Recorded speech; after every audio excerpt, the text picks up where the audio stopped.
What's good, everybody? It's your boy, Coach Vaughn. You are now rocking with another episode of Game Changers once again. Glad that you could be here.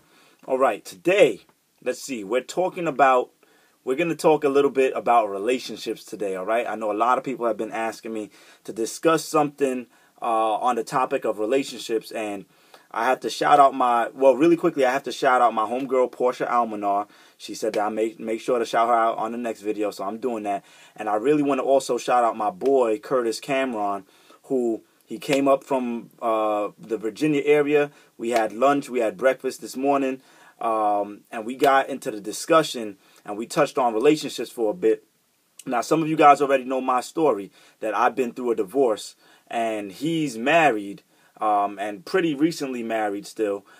So we're just going to give you, what we talked about is just going to give you some perspective, all right? I want you guys to learn from my situation, learn, how to avoid going through what I went through, and also how to, take some lessons from somebody who's in a successful relationship right now, right? So we're going to talk about 3 things really quickly. Now watch this. 3 things that you need to do when getting ready or when you're thinking about a relationship, okay?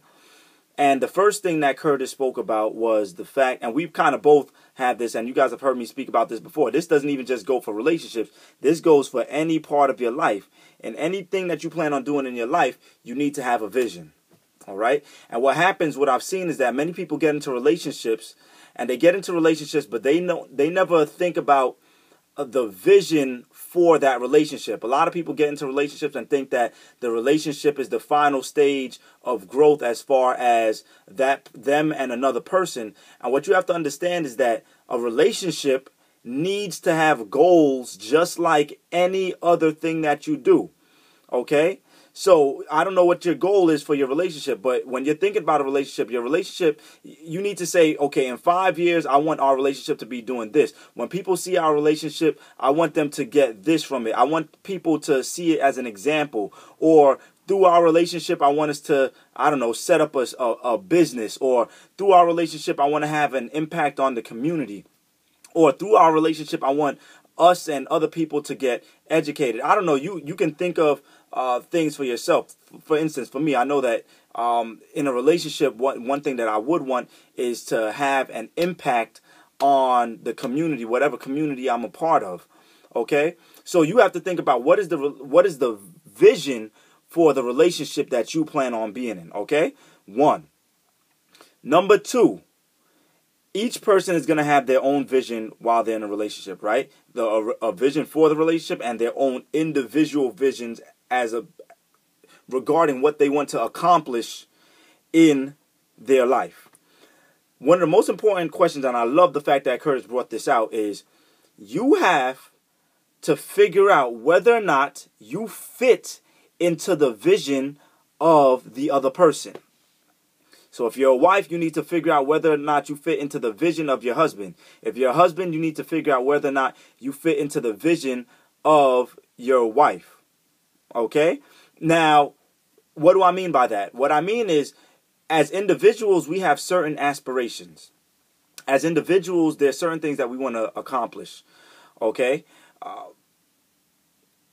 And sometimes what happens is, you like the fact that this person has something that they want to go after, but when you sit down and think about it, you don't really see yourself as having a part to play in making that happen. And in order for a relationship to work, 2 people are coming together to become one. In order to make that oneness work, if I have a vision over here, yes, it might be my vision, but my wife has to fit into that vision. And I also have to be conscious of making sure that I have space in there for her to fit in. And she also has to be able to say, look, this is where I can fit in.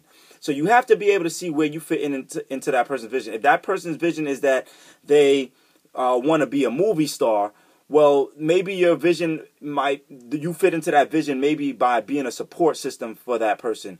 Or maybe you fit into that vision by just being, the person who gets on them once in a while when you see that they're slacking off, and you help them to continue going after that. But you have to have some sort of a part to play in that role, right? Think about a company. What happens in a company is that they hire you because you have a part to play in the vision of that company. Once they feel like you no longer have a part to play, right? Once they don't see you fitting into the vision anymore, you get the boot, right? You get fired. You get laid off, okay? So you have to fit into, once I no longer fit, once the vision had changed for the company that I used to work with, I found myself laid off, right? True story. So you have to figure out where you fit into that vision. And now number three, I think is very key that Kurtis brought out. Kurtis said, you have to make sure that you fall in love and that you are in love with the person and not just the idea of what that person represents. Let me see if I could break that down a little bit more. You might see this as in movie stars, and you might see this in the music industry a little bit more, right? But this also happens to other people, such as ministers. This happens, I can speak for the black community. Sometimes this happens in the black community, and I'm sure it happens in other communities also. But sometimes you find yourself, or you might find a young African American male who might be doing well for himself, and so because of that and because of what he represents, or young African American female who might represent, academic success, career success, have good professional relationships, and so many people find themselves drawn to that person. But the thing that you have to be careful of is that you fall in love with the person, or the person that you're already in love with. Make sure that they fall in love with you and not merely what you represent. All right, let me break it down a little bit more. It's easy to say, yo, look, this person, they do so well in their academics. They do so well on their job. They do so well in how they treat people. It's easy to fall in love with that kind of stuff because everybody wants the person that they get with to have those kind of traits. But that you can easily mistake that representation as being the totality or representing the whole, the fullness of that person. So you might look at that stuff and fall in love with that, but you overlook the little idiosyncrasies that person has that might get on your nerves here or there, right? That you may not really like, but because you're so in love with what this person represents, you decide that you're going to go after and pursue this person. And then once you get with this person because of what they represent, you start realizing, like, although they represent this, I forgot to look at the stuff that is also a part of them. I forgot to look at the simple things that they like, the simple things that they like to do. I forgot to look at whether or not, we both enjoy movies or not, I forgot to look at the little things like, does this person keep their place of living tidy and neat or not? I forgot to look at maybe how this person likes to dress. Do they like to keep themselves well kept? I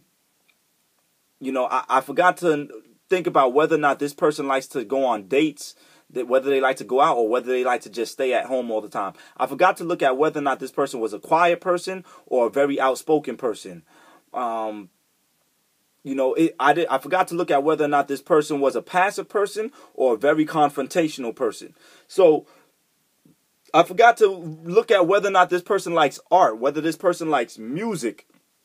Does this person like computers? Does this person like to read? Okay, so what I'm saying is, don't get so caught up in the grandioseness of this person. Oh, this person's doing some great things in the community, that you forget to look at the person as a person, right? The person as a person, right? On just the natural one-to-one human being level, what is this person about? Right? Where does this person even fall short? And am I able and am I willing to deal with that? All right?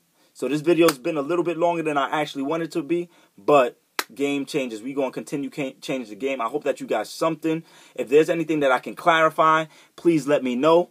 so I can go back. I'll try to revisit and see what else I can bring out, what other examples I can pull out. But while it was fresh in my head, I just wanted to get this message out to you, all right? Hope you made it to the end of the video. For those of you who did, hope you got something for it. It's your boy, Coach Vaughn. I'm out of here. Peace.